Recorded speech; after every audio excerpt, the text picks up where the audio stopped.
What is a fire? Is fire a solid, a liquid, or a gas? Let's discuss in this video. Sitting around a campfire, you can feel its heat, smell the woody smoke, and hear it crackle. If you get too close, it burns your eyes and stings your nostrils. You could stare at the bright flames forever as they twist and flicker in endless incarnations. But what exactly are you looking at? The flames are obviously not solid, nor are they liquid. Mingling with the air, they are more like a gas, but more visible and more fleeting, and on a scientific level, fire differs from a gas because gases can exist in the same state indefinitely, while fire always burns out eventually. One misconception is that fire is a plasma, the fourth state of matter, in which atoms are stripped of their electrons. Like fire and unlike the other kinds of matter, plasmas don't exist in a stable state on Earth. They only form when gas is exposed to an electric field or superheated to temperatures of thousands or tens of thousands of degrees. By contrast, fuels like wood and paper burn at a few hundred degrees, far below the threshold of what usually considered a plasma. So, if fire is not a solid, liquid, gas, or a plasma, what does that leave? It turns out fire is not actually matter at all. Instead, it is our sensory experience of a chemical reaction called combustion. In a way, fire is like that leaves changing color in fall, the smell of fruit as it ripens, or a firefly's blinking light.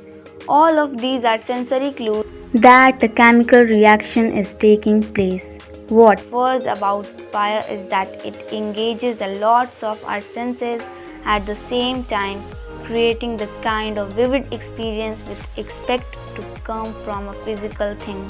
Combustion creates that sensory experience using fuel, heat, and oxygen. In a campfire, when the logs are heated to their ignition temperature, the walls of their cells decompose, releasing sugar and other molecules into the air. These molecules then react with airborne oxygen to create carbon dioxide and water. At the same time, any trapped water in the logs vaporizes, expands, raptures the wood around it, and escapes with a satisfying crackle. As the fire heats up, the carbon dioxide and water vapor created by combustion expand. Now that they are less dense, they rise in a thinning column. Gravity causes this expansion and rising, which giving flames their characteristic taper.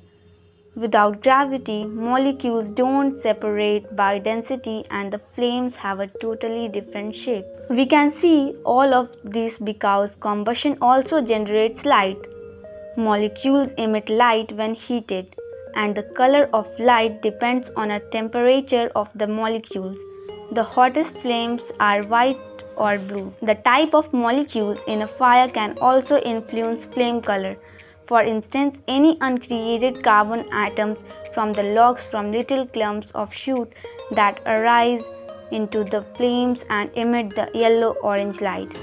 We associate with a campfire substance like copper, calcium chloride, and potassium chloride can add their own characteristic hues to the mix. Besides colorful flames, fire also continues to generate heat as it burns. This heat sustains the flames by keeping the fuel at or above ignition temperature. Eventually, though, even the hottest fire run out of the fuel or oxygen. Then those twisting flames give a final hiss and disappear with a wisp of smoke as if they were never there at all. Thanks for watching. For more interesting videos like this, subscribe this channel and press the notification bell for more videos updates.